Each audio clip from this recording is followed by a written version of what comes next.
ঘূর্ণিঝড় রেমালের প্রভাবে ভোর রাত থেকেই রাজধানী ঢাকায় ভারী বৃষ্টির সঙ্গে বইছে দমকা বাতাস। এতে করে রাজধানীর মিরপুর সহ বিভিন্ন এলাকায় তৈরি হয়েছে জলাবদ্ধতা। তবে বেশি ভোগান্তিতে পড়েছেন রাজধানীর কর্মজীবীরা। একে তো বৃষ্টি, তার মধ্যে সকাল থেকে গণপরিবহনের সংখ্যাও তুলনামূলক কম থাকায় কর্মস্থলে যেতে পড়তে হচ্ছে নানা অসুবিধায়। এছাড়া কারওয়ান বাজারে কাঁচা বাজারের পাইকারি সবজি ক্রেতা বিক্রেতাদেরও বেগ পেতে হচ্ছে। বৃষ্টিতে ভিজে ভিজে মালামাল বহন করতে দেখা গেছে তাদের। এদিকে আবহাওয়া অফিস জানিয়েছে, ঘূর্ণিঝড় রেমালের প্রভাবে ঢাকা সহ সারা দেশে 200 থেকে 300 মিলিমিটার বৃষ্টিপাতের সম্ভাবনা রয়েছে।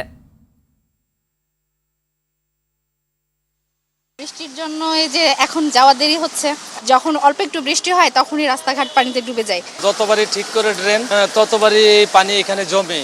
বৃষ্টির সময় নইলেই অনেক পানি জমে যায় এখানে, আর কি ঘর থেকে বের হওয়া যায় না। বারবার শুনতেছি ঠিক করবে, কিন্তু ঠিক তো হচ্ছে না।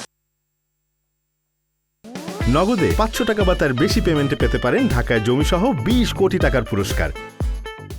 দর্শক, রাজধানীর মিরপুর কালশী এলাকায় আছেন সহকর্মী এয়ার বাদল, সরাসরি যুক্ত হচ্ছেন তিনি। বাদল, রেমালের প্রভাব কেমন দেখতে পাচ্ছেন রাজধানীতে? জলাবদ্ধতার কি অবস্থা? সাধারণ মানুষ দুর্ভোগের খবর জানাবেন। মাহবুবা, রাজধানীতে রেমালের ব্যাপক প্রভাব পড়েছে। সকাল থেকেই আমি রাজধানীর বিভিন্ন এলাকায় ঘুরে বেরিয়েছি, দেখছি যে বৃষ্টিপাতের পাশাপাশি দমকা হাওয়া রয়েছে এবং বিভিন্ন এলাকাতে পানি জমেছে রাস্তাঘাটে, বিশেষ করে ধানমন্ডির পান্থপথ এলাকা, এছাড়া জিগাতলা নতুন বাজার এলাকা। এই মুহূর্তে মিরপুর কালশী মেইন রোডে রয়েছে। আপনি দেখছেন যে এখানে কি পরিমাণ পানি জমেছে। এই এলাকাতে বিভিন্ন এই মিরপুর কালশী ছাড়াও আরও যে ব্লকগুলো রয়েছে সেগুলোতেও গিয়েছি, বিশেষ করে ভিতরের রাস্তায় সেগুলোতেও পানি জমেছে, যে কারণে যারা সকালে কাজে বেরিয়েছেন সেসব মানুষ সবচেয়ে বেশি ভোগান্তিতে পড়েছেন। অনেকের বাসার একেবারে গেট পর্যন্ত রাস্তায় পানি জমেছে, যে কারণে স্কুলগামী শিক্ষার্থীদের নিয়ে অভিভাবকরা বেশি বিপাকে ছিলেন, এমনটি আমরা দেখেছি। এখানকার বাসিন্দারা বলছেন যে আসলে একটু বৃষ্টি হলেই এই পানি জমে যায় এবং চরম ভোগান্তি তৈরি হয়। আমি যে রাস্তাটিতে রয়েছি কালশী রোডে, এখানে ডানে এবং বামে দুই পাশেই যে বাসিন্দারা রয়েছেন, এখানে নিয়মিত পানি জমার কারণে আসলে তারা তাদের যে বসতি দোকান সেগুলো রাস্তার থেকে বেশ উঁচু করে তৈরি করেছেন, যে কোমর পানি পর্যন্ত এখানে জমে যায়। সেই কারণে আমরা সিটি কর্পোরেশনের দু একজনকে দেখেছি যে তারা ড্রেন পরিষ্কার করার চেষ্টা করছেন। বিশেষ করে এই এলাকার নাগরিকরা অসচেতন হওয়ার কারণে রাস্তায় পানি জমে যায়, কারণ তারা ময়লা আবর্জনা ফেলেন, যেগুলো ড্রেনে গিয়ে ড্রেন বন্ধ করে দেয় এবং পানি নিষ্কাশন হতে সময় লাগে, যে কারণে ভোগান্তি বেড়ে যায়।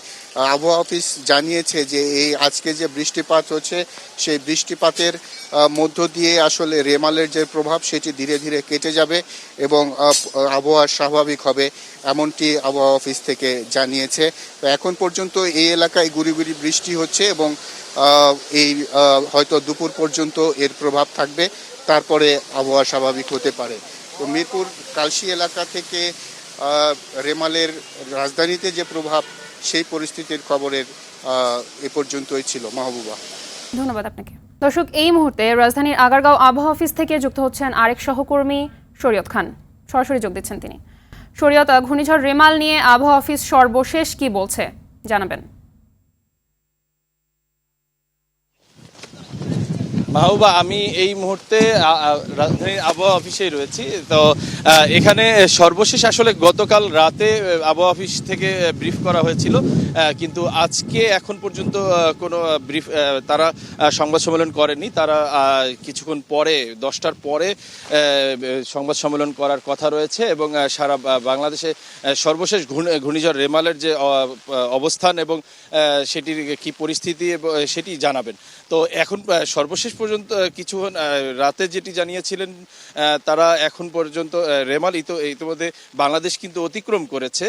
সেই ঘূর্ণিঝড়টি অতিক্রম করে এই মুহূর্তে স্থল গভীর নিম্নচাপে পরিণত হয়েছে। এছাড়া কিন্তু রেমাল বিভিন্ন জায়গায় যে আঘাত এনেছে সেটি এখন আস্তে আস্তে ঝড়ের পরিণত হয়েছে। এখন ঝড় বৃষ্টি হচ্ছে বিভিন্ন জায়গায়। এখানেও দেখছেন যে আসলে ঢাকা শহরেও বৃষ্টি হচ্ছে গতকাল রাত থেকেই। তো এখন পর্যন্ত যেটি তারা জানিয়েছেন যে সর্বোচ্চ এখন পর্যন্ত 125 মিলিমিটার বৃষ্টিপাত রেকর্ড করা হয়েছে। তারা যেটি বলেছিল, তো আরও 3 থেকে 4 ঘন্টার বেশি, প্রায় 5-6 ঘন্টা লাগবে এই বৃষ্টিপাত হয়ে স্বাভাবিক হতে। তো এখন পর্যন্ত যেটি সর্বশেষ খবর, তারা ঘূর্ণিঝড়টি এখন বাংলাদেশের বাংলাদেশ অতিক্রম করেছে। এখন এই বৃষ্টিপাতের মধ্য দিয়েই, এই ঝড় বৃষ্টির মধ্য দিয়েই আসলে আস্তে আস্তে স্বাভাবিক হবেন। তো তারা এখন সর্বশেষ পরিস্থিতি তারা পর্যবেক্ষণ করছেন এবং সেই বিষয়গুলো তারা আর কিছুক্ষণ পরে আমাদেরকে জানাবেন। মাহবুবা, ধন্যবাদ আপনাকে।